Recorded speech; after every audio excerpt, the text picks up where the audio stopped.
අපි ගෙදරකට අමුත් එක්කෙනකොට අපි කොහොමද මේගොල්ලන්ට ඩ්‍රින්ක් එකක් දෙන්නේ? අපි කියලා තියෙනවනේ ඉස්සර කොහොමද මේ ඩ්‍රින්ක් එකක් දෙන හැටි අපි කියලා දුන්නා.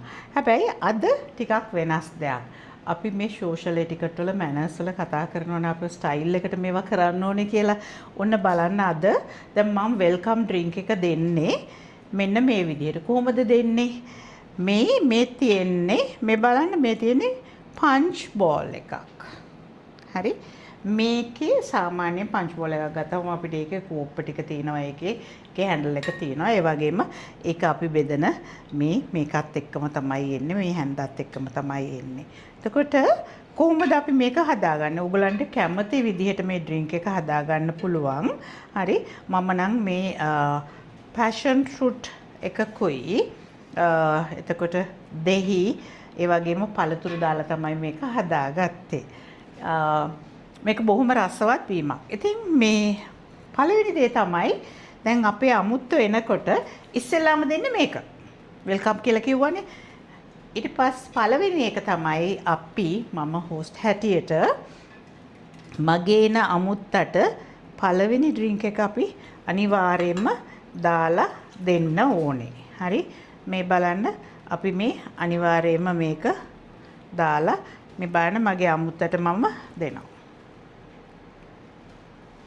එතකොට එයා ඒක අනිත් අය සාමාන්‍යයෙන් කරන්නේ ඒගොල්ලෝ ඇවිල්ලා ඒගොල්ලන්ට මේකෙන් එකක් අරගෙන would you like to have a drink කියලා අපි ඇහුවාම බොනවා. මොකද සමහර අය දැන් අපි පාටි එකක් එහෙම ලෑස්ති කරනකොට විශේෂයෙන්ම අපේ මහත්තුරු මේකට යන්නේ නැහැ. ඒගොල්ලෝ කෙලින්ම ඒගොල්ලන්ගේ ලිකර් වගේ තමයි ගන්නෙ. මේක අපි හැමෝටම තමයි හැදුවේ. හැබැයි හුඟක් වෙලාවට දැන් තව දෙයක්, දැන් මේක non alcoholic. ඒ කියන්නේ මම මේකට මොනවත් ඇල්කොහොල් දාලා නැහැ. හැබැයි අපිට ඕන නම් අපිට පුළුවන් මේකට ඇල්කොහොල් ටිකක් දාගන්න. එතකොට මේකට අපි ඇල්කොහොල් ටිකක් දාගන්න පුළුවන්. නමුත් මම හැමදාම කරන්නේ එකක් හදනවා ඇල්කොහොලික්, අනිත් එක අපි හදනවා non alcoholic. ඒ වගේම අපි මෙතන ගහලා තියන්න ඕනේ alcoholic and non alcoholic. එතකොට ඕගලන්ට පුළුවන් වොඩ්කා හරි රම් හරි මේකට දාගන්න.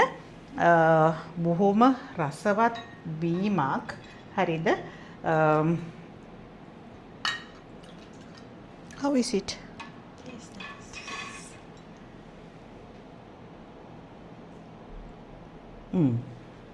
රසයි.